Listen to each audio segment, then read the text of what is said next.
Item: SCP-1592. Codename: Paradise Television. Object Class: Euclid. Special Containment Procedures: all possible broadcasts of SCP-1592 are to be intercepted and blocked from public viewing. Intercepted broadcasts are to be stored in Site-S video archive. Any civilians physically altered by SCP-1592's effects are to be brought into containment immediately, and any witnesses to these alterations dosed with Class A amnestics. Viewing of SCP-1592 must be authorized by at least 3 personnel with Level 3 access clearance. SCP-1592 may only be shown to D-Class personnel.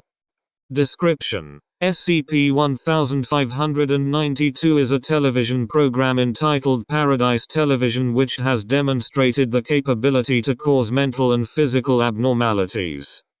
It has the general format of a televangelist program, but discusses values and concepts unusual for such a program.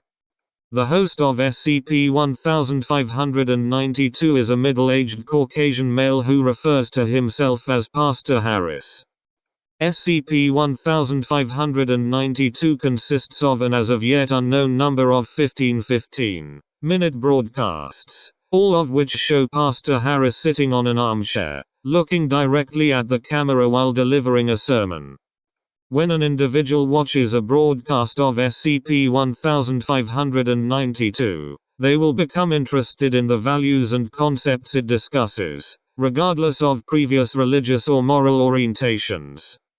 Further viewing of SCP-1592 will result in the individual gradually becoming obsessed with SCP-1592, and neglecting other social obligations in order to continue viewing it. Affected individuals will often record broadcasts of SCP-1592 and watch them multiple times. After the affected individual has viewed a number of broadcasts ranging from 20 to 30, physical alteration will begin. This takes place over a period of 1 to 2 weeks. If the victim is stopped from watching SCP-1592 during this period, these alterations will cease, but any alterations already caused by SCP-1592 will remain. Initial physical alterations include the growth of additional sensory organs, eyes, noses, etc., on various parts of the body. Pigment of the skin radically changing in color. Alteration of the vocal cords, preventing normal human speech. Elongation or shortening of the limbs. Fusion of body parts, fingers, toes, etc. Growth of non-human extremities, mandibles, pincers, etc. Later physical alterations often involve morphing of the body into non-humanoid forms, usually resulting in immobility. It is unknown if the victim is aware at this point, as none have responded to attempts at communication. Interview log 1592-1. Interviewer: Dr. Interviewed: D20122. Footnote: D20122 had watched 22 videos of SCP-1592 broadcasts at the time of the interview. Severe elongation of the left arm and left leg were present. Alterations to the structure of D20122's mouth resulted in some difficulty speaking. Begin interview. Dr. Hello, D20122. D20122. Hello, Doctor. What tea? Unintelligible. What time is it? Doctor. It's 5 minutes past 6. Why? D20122. Nothing. It's just that's you. Usually when we have the tests.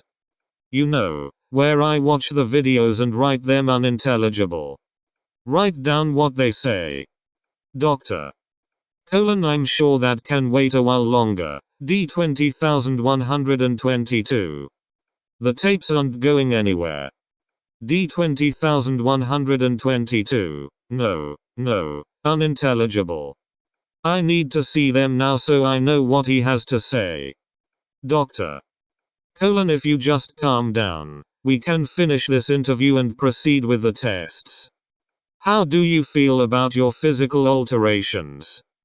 D20122. Well, I was worried at first, but it's like what Pastor Harris says on the video. It's so we share his pain, isn't it? It still hurts though, when my bones change. Doctor.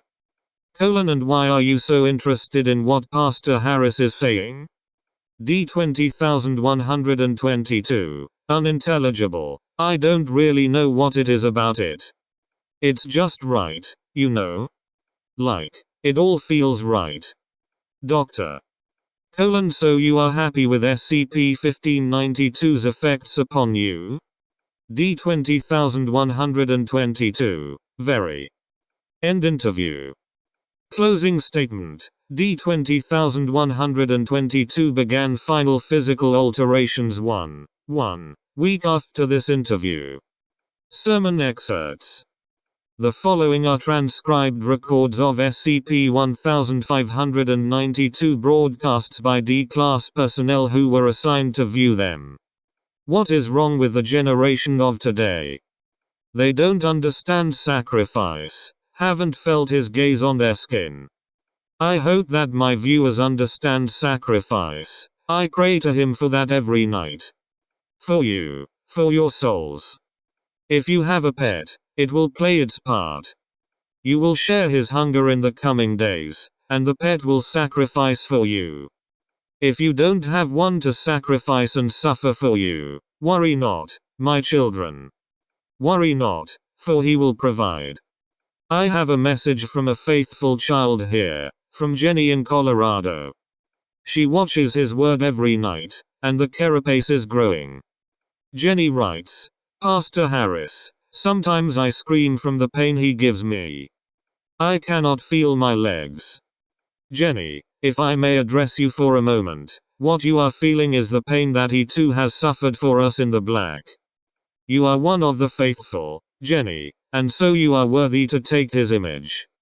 This pain is simply sacrifice, as he has sacrificed for you. Stay strong, Jenny. I have stood in the ashes of society and walked through the bones of dead planets. Have you seen these things?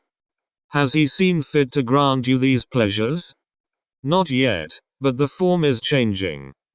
Perhaps you slide along the floor like a slug or drag yourself along the floor as a indecipherable. Soon his eyes will wrinkle in benevolence at you.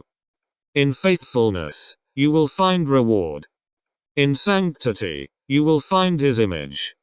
He has many faces and many mores, and they look down on you, judging, waiting, loving. Good night.